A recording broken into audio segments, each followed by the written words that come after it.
मस्त खुश ultimate happiness ही आपके जीवन में होनी चाहिए। आप सभी का स्वागत है your success by A K. Sinha की इस यूट्यूब चैनल पे। और आज की क्लास में हम लोग पढ़ेंगे प्रीपोजिशन। प्रीपोजिशन एक ऐसा चैप्टर है जो आपके किसी भी कॉम्पिटिटिव एग्जाम्स की तैयारी करते हो या आप किसी भी एकेडमिक मीन्स 9th में है, 10th में है, इवन आप 6th क्लास से लेकर के इंटर तक की किसी भी एकेडमिक क्लास में हो या किसी भी कॉम्पिटिटिव एग्जाम्स की तैयारी करते हो, हर जगह आता है। सबसे पहली बात ये आती है कि सिर्फ प्रीपोजिशन है क्या। तो आइए हम लोग एक डिफिनेशन लिखते हैं प्रीपोजिशन की क्या है। तो हमारे अकॉर्डिंग आपको एक डिफिनेशन लिखनी है। Preposition is a word which relates position of a word with another word। देखिए क्या हमने डिफिनेशन आपको बताई। हमने बताया कि प्रीपोजिशन एक वर्ड एक शब्द है जो रिलेशन बताता है किसके पोजीशन की, किसकी ऑफ ए वर्ड, एक शब्द की पोजीशन को दूसरे शब्द के साथ रिलेशन बताता है। वैसे भी आप ध्यान दें इस प्रीपोजिशन का पोस्टमार्टम हम करते हैं। देखें कैसे कर रहे हैं। प्रीपोजिशन देखो तोड़ दिया हमने बीच से और तोड़ करके क्या चीज लेकर के आए हैं, लिखा है प्री।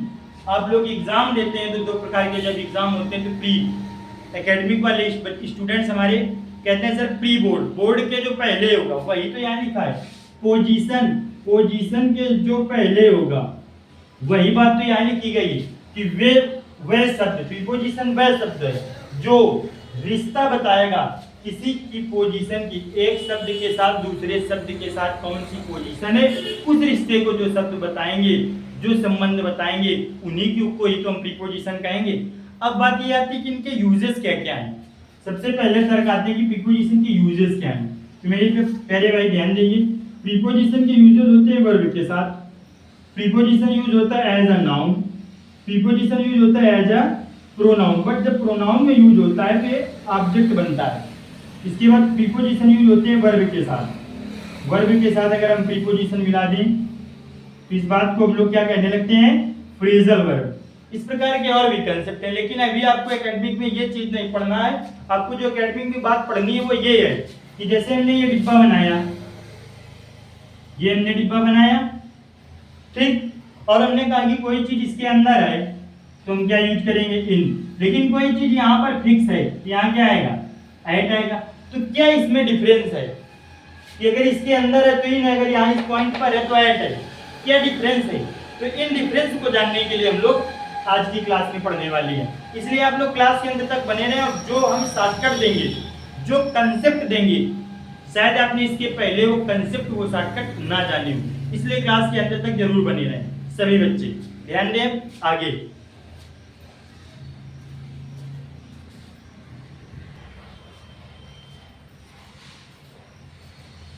देखिए मेरे भाई क्या लिखा है, इनका प्रयोग। इनका प्रयोग हम लोग कहां करते हैं तो देखिए लिखते हैं कि यदि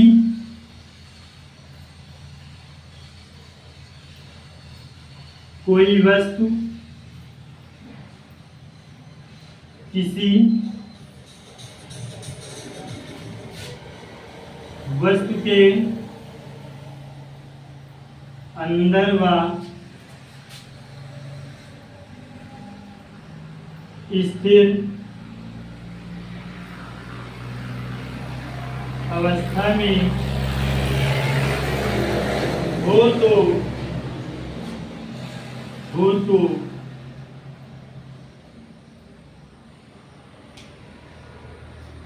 इनका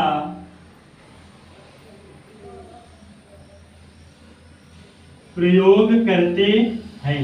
तो मेरे भाई देखिए कह रहे हैं कि यदि कोई वस्तु किसी वस्तु के अंदर और स्थिर अवस्था में हो तो क्या यूज करेंगे, इनका यूज करेंगे। देखिए एग्जाम्पल,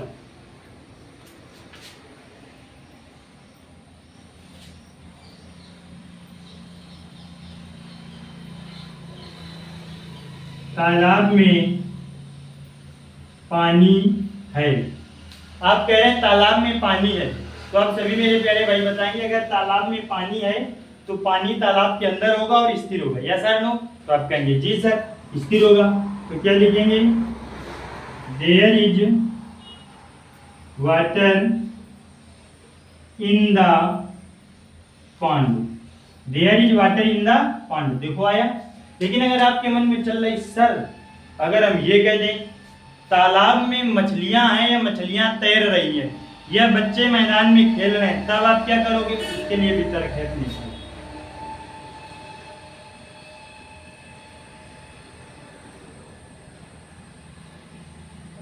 बच्चे मैदान में खेल रहे हैं।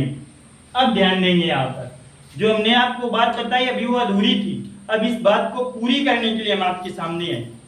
अब आपको यहाँ पर ये बात ध्यान देनी है कि यदि कोई वस्तु किसी के अंदर हो और जिसके अंदर हो वो बाउंड्री वो तोड़ ना रहा हो, सर जी कैसे? आओ हम आपको एक उदाहरण देते हैं। मान लीजिए आपका ये टेढ़ा मेढ़ा ग्राउंड है, बच्चा यहाँ था फिर यहाँ गया फिर यहाँ गया फिर यहाँ गया फिर यहाँ गया, ये आपका बॉय पूरे मैदान में घूम रहा है, इसने बाउंड्री नहीं छोड़ी। और जब हम जिस चीज के अंदर हो उसकी बाउंड्री को ना छोड़ें, उसकी बाउंड्री को ना छोड़ें, तो आप ये मान लीजिए कि इनका यूज करेंगे। और फिर आपके मन में आएगा सर जब बाउंड्री छोड़ेंगे तो फिर हम आपको बताएंगे कि बाउंड्री छोड़ने पर क्या कंसेप्ट क्या लॉजिक आता है। तो यहाँ बच्चे खेल रहे हैं मैदान में, तो क्या मैदान छोड़ कर गए? ऐसे ही अगर हम यहाँ पर आपको नदी बहा दें, ये नदी, तो कह दिया जाए कि नदी में पानी है, तो क्या मेरे प्यारे भाई आप बताएं कि नदी के जो किनारे हैं इन किनारों को छोड़ करके पानी जाता है? तो आप कहेंगे नहीं सर बाउंड्री नहीं छोड़ रहा।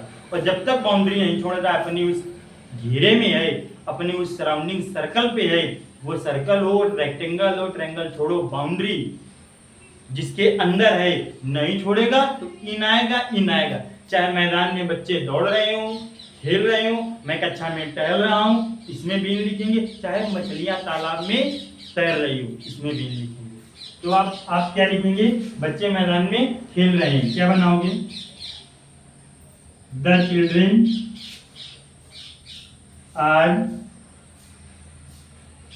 प्लेइंग, कहाँ पर? मैदान में, लिख देंगे इन द ग्राउंड, या फिर आप लिखें इन द फील्ड। बताओ किसी भी बच्चे को यहाँ तक कोई समस्या? किसी भी बच्चे को यहाँ तक कोई समस्या? किसी भी बच्चे को यहाँ तक कोई समस्या नहीं है ना? ठीक। अब आगे देखते हैं हम लोग इनटू का प्रयोग। अब आप कहेंगे सर इनटू का क्या है? तो दोनों का हम डिफरेंस भी अभी कराएंगे, आप टेंशन बिल्कुल ना लो, बस क्लास में बने रहो लास्ट तक। देखो इनटू में कहता है यदि कोई वस्तु किसी वस्तु के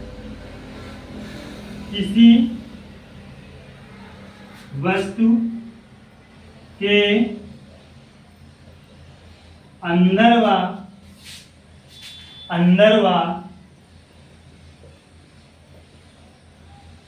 गतिशील अवस्था में हो तो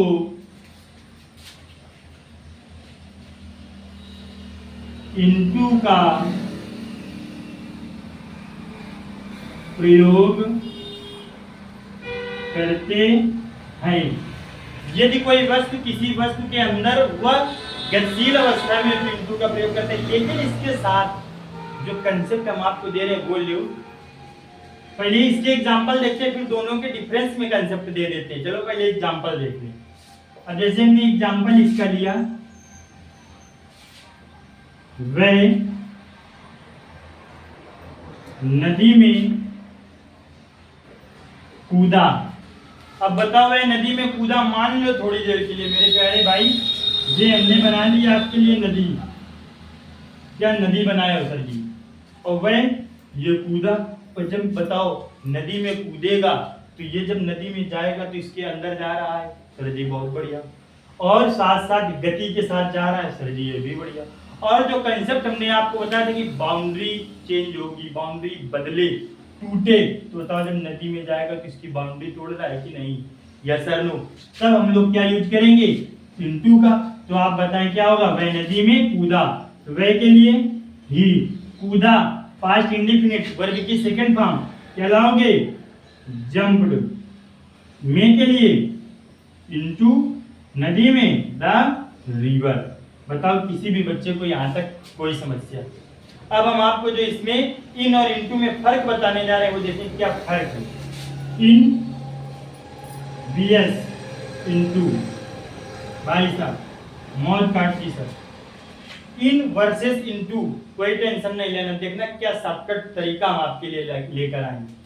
देखो इन में आपको कुछ नहीं करना, कुछ शब्द लिखिए। इन का मतलब है आपका इनसाइड, इनसाइड प्लस कांस्टेंट, किसी के अंदर भी हो स्थिर भी हो। इनटू में आपको क्या करना है, इनसाइड प्लस मोशन, और इसके साथ जो एक्स्ट्रा चीज जुड़ेगी वो एक्स्ट्रा चीज मेरे भाई मेरे प्यारे दोस्त वो ऐड हो रही होगी, आर नहीं करेंगे इसको ऐड ही कर देते हैं, वो ऐड हो रही होगी, आपका मीडियम बदलेगा, चेंज इन मीडियम, माध्यम में परिवर्तन। जो हमने उदाहरण लिया वह नदी में कूदा, तो बताओ जब हम बाहर थे हम ही कूद गए नदी में, तो बाहर का माध्यम वायु का था, एयर का, हवा का, और जब नदी में गए तो नदी का माध्यम पानी का हुआ कि नहीं, आप कहेंगे जी सर, मजा आ गई। अब इसी पर बेस आप एक दूसरा उदाहरण लें, जैसे आपको दी जाती है कहानी, अंग्रेजी में अनुवाद करो, क्या दिया जाता है, अंग्रेजी में अनुवाद करो, ये दिया गया अंग्रेजी में अनुवाद करो। तो आप ये बताएं मेरे प्यारे भाई, लिखा है अनुवाद करो, इंपरेटिव सेंटेंस है, सबसे पहले वर्ब से शुरू करेंगे तो क्या लिखेंगे, ट्रांसलेट, किसमें, अंग्रेजी में, तो इन आएगा इनटू, तो आप कहेंगे सर जी पहले हिंदी रही होगी, संस्कृत रही होगी, कोई ना कोई दूसरी भाषा रही होगी, अब इसका माध्यम बदल रहा है, अब क्या माध्यम हो रहा है, अंग्रेजी, और जब माध्यम बदलेगा, माध्यम बदलता है तब हम लोग क्या लाते हैं, ट्रांसलेट इनटू इंग्लिश। अब शायद आपको इन और इनटू का फर्क पता चला होगा कि जब माध्यम बदलेगा तब इनटू जरूर जरूर जरूर आएगा, और जब माध्यम नहीं बदलता है तो इनका यूज करते हैं। बताएं आपको ये बात मेरी समझ में आई कि नहीं, ठीक। आई होप आपको ये वीडियो समझ में आया होगा। और इसी के साथ साथ आप सभी बच्चों से मेरी रिक्वेस्ट है कि आप वीडियो को लाइक कर दें, चैनल को सब्सक्राइब कर दें, दोस्तों के साथ शेयर करना बिल्कुल भी ना भूलें। और एक चीज ध्यान दें, अगर आपको ये वीडियो पसंद आया है तो पार्ट सेकंड देखने के लिए बिल्कुल तैयार रहें, अगले अपडेट पर आपको पार्ट सेकंड मिलेगा प्रीपोजिशन का। Thank you. देखते हैं हम लोग पढ़ेंगे आन का प्रयोग। आन का प्रयोग क्या होता है तो देखिए क्या कहते हैं, कहते हैं यदि कोई वस्तु किसी वस्तु के ऊपर कामा स्पर्श व, ऐसा लिखो, ऊपर कामा स्पर्श करे, ऊपर हो कामा स्पर्श करे व स्थिर हो, तो काहे का प्रयोग करते हैं, तो आप सभी भाइयों का जवाब होगा तो आन का प्रयोग करते हैं। बताएं सभी बच्चे यहाँ तक बात समझ में आई। अब देखें हम आपको उदाहरण समझा रहे हैं।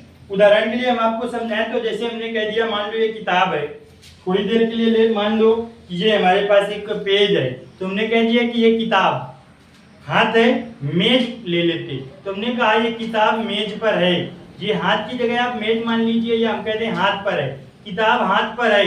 तो आप सभी प्यारे भाई स्क्रीन पर देख रहे होंगे कि किताब हाथ पर है, तो हाथ को छू रही कि नहीं, हाथ से ऊपर है, तो आप कहेंगे जी सर हाथ के ऊपर है। स्पर्श कर रही है, बिल्कुल कर रही है। और क्या भी ये स्थिर अवस्था में है, तो आप कहेंगे जी सर स्थिर अवस्था में। तो फिर क्या यूज होगा मेरे प्यारे भाई, तो आप कहेंगे सर आन का यूज करेंगे। तो यही उदाहरण हम लिख लें, किताब मेज पर है, हमने उदाहरण क्या लिख लिया, किताब मेज पर है। किताब मेज पर है तो क्या लिखेंगे,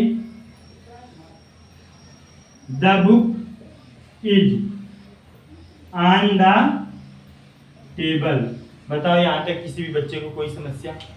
अब आपके मन में आएगा सर बंदर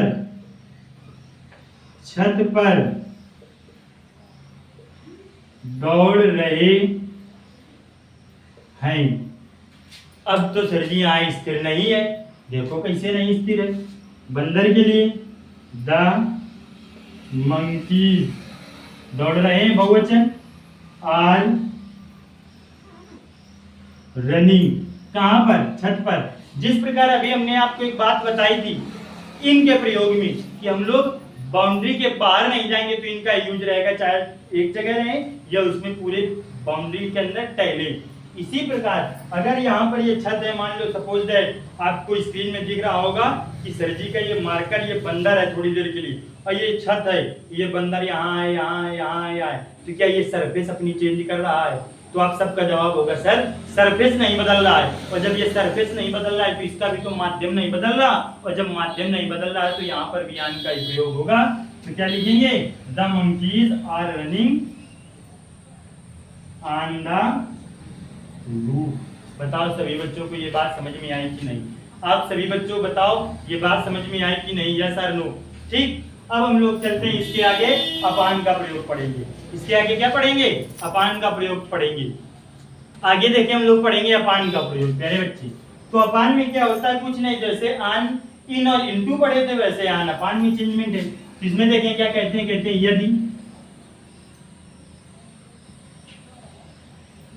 यदि कोई वस्तु किसी वस्तु के ऊपर हो कामा स्पर्श करे तथा गतिशील अवस्था में हो तो अब आन का प्रयोग करते हैं, का प्रयोग करते हैं। देखें किस प्रकार से कह रहा है कि यदि कोई वस्तु किसी के ऊपर हो, स्पर्श करे, लेकिन किस अवस्था में हो, गतिशील अवस्था में हो, तो अपान का प्रयोग करते हैं। उदाहरण देखिए प्यारे भाई, एग्जाम्पल कहता है बिल्ली मेज पर कूदी। आइए हम आपको देखो क्या लॉजिक देने वाले, ध्यान दें सभी बच्चे स्क्रीन पर। मान लो ये आपकी बिल्ली है, कैट मीन्स बिलार, ये आपकी बिल्ली और ये आपकी मेज है। मैंने कहा बिल्ली मेज पर कूदी, तो ध्यान दें सभी बच्चे स्क्रीन पर दिख रहा होगा, क्या इस प्रकार से कूदेगी? तो आप कहेंगे जी सर। तो बताओ इस कंडीशन पे वस्तु दूसरी वस्तु के ऊपर आई तो आप कहेंगे जी सर। स्पर्श किया, यस सर, लेकिन किस अवस्था पे? तो आप कहेंगे सर गतिशील अवस्था पे। और दूसरी चीज यही ध्यान देंगे, आनापान में क्या माध्यम बदला, पहले बिल्ली नीचे थी, अब यहाँ मेज पर आई तो क्या हो गया, माध्यम बदल गया। यस सर नो, बात समझ गए? यहाँ पर भी माध्यम बदलने का लॉजिक लगा, तो क्या कहेंगे हम लोग, बिल्ली मेज पर कूदी, द कैट जंप्ड